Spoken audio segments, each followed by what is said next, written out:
ഇന്നുച്ചയ്ക്ക് food കഴിക്കാൻ ഞാൻ മാത്രം ഉള്ളതുകൊണ്ട് ഞാൻ അങ്ങനെ പ്രത്യേകിച്ച് ഒന്നും ഉണ്ടാക്കണ്ട എന്നുള്ളൊരു ധാരണയിൽ ഇരിക്കുമായിരുന്നു. അപ്പോഴാണ് എൻ്റെ പ്രതീക്ഷകളൊക്കെ തകിടം മറിച്ചുകൊണ്ട് നമ്മുടെ മീൻകാരൻ താണ്ട 2 ചൂരയും കൊണ്ടുവരുന്നത്.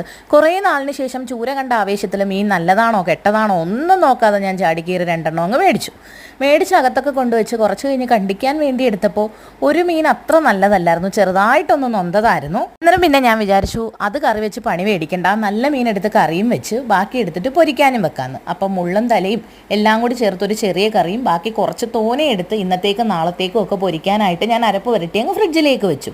എന്നിട്ട് ആദ്യമേ തന്നെ മീൻകറിയിലേക്ക് അങ്ങ് കടന്നു.